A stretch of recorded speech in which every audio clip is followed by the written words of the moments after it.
What's male? What's female? What if it's both? What if it's neither? And what is the norm? And then there's the fact that everyone may have different opinions on what they feel is normal. Normal, the definition of this is to conform to the standard of the common type, usual, but not abnormal, regular, natural. So what is normal?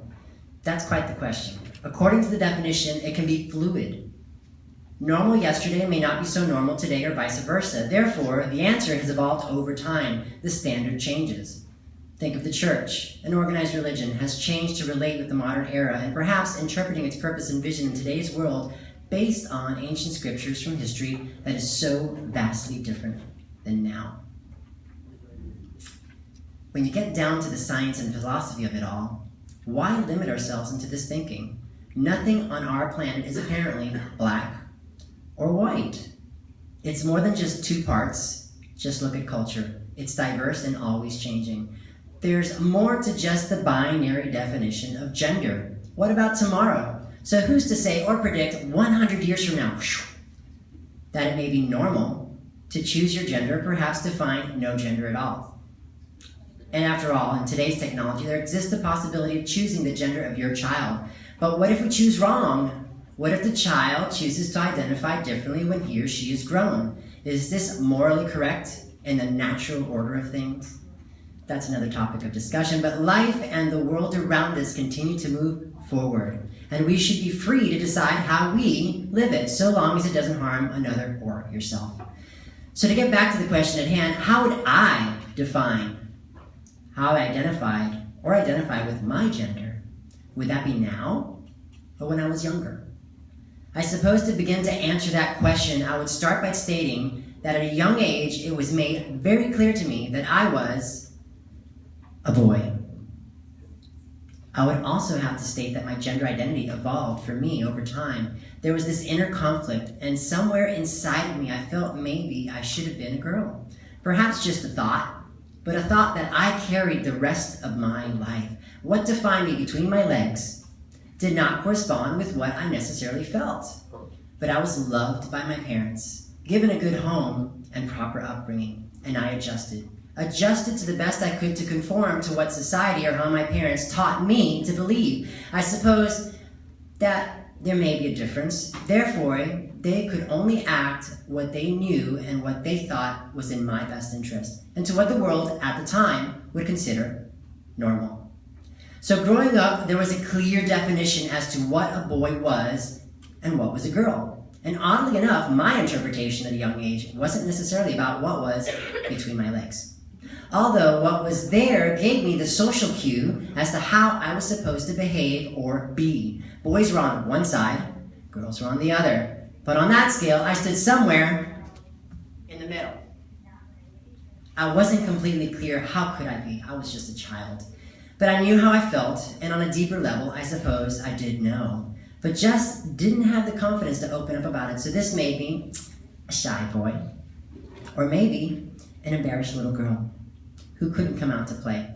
But my underlying emotion was fear. Fear of how those around me would respond to my altered reality. So I hid those thoughts of being someone other than what might not be a boy, because it wasn't necessarily an option. I was born that way, and thinking anything otherwise had not been introduced to me until I became much older, when I came to discover this on my own. So I had continued living with the thought, and I questioned which way was I born then? Living with the notion of which gender am I was not so clearly defined until somebody told me. Identifying with the gender which was not assigned to me at birth was not, or is not, socially acceptable by the general public. So was it a mistake then? But how could my parents possibly know?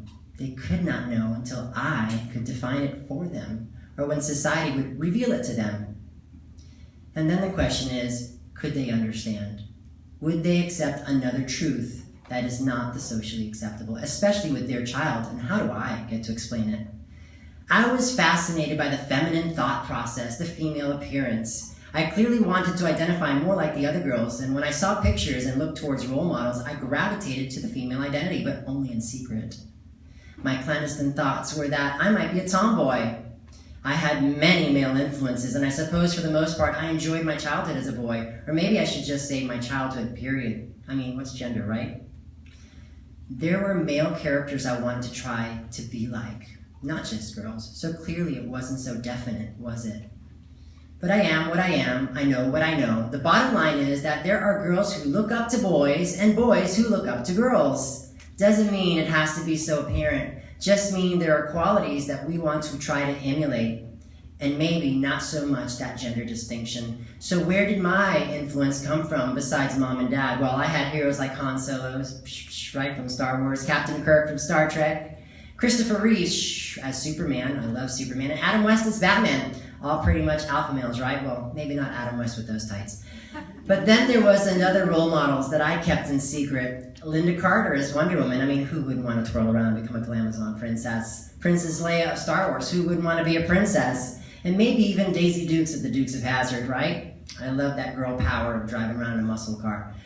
And I also enjoy these television shows with these fantastic elements like Bewitched and I Dream of Jeannie. The fantasy world of these programs and others like it did not clearly characterize normal, but rather tried to change the idea and allow the process to conform to today's world. After all, Jeannie could turn a boy into a girl, well, by a blink of an eye. Samantha Stevens could wrinkle her nose and change the reality all around her. My influences came from fantastic or even tragic backgrounds, overcoming giant odds and all trying to fit into today's world. Even though I was what some would consider a boy, I was a conflicted little boy and a confused teenager searching for my identity, aren't we all? I don't know where the thought began, but I became the cliche in feeling that I was trapped in a gender that I did not feel truly fit me. I wanted to be a girl, but my body said I was a boy. So perhaps I've been in transition my whole life. It's subjective, I suppose. We're all born with a journey to take. Mine was into discovering my real gender.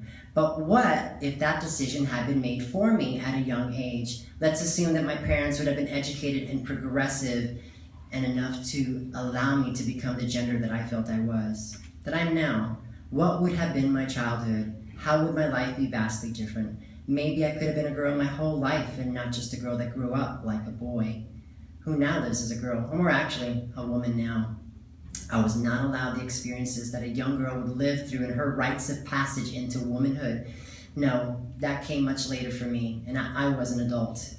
So was I deprived of this experience?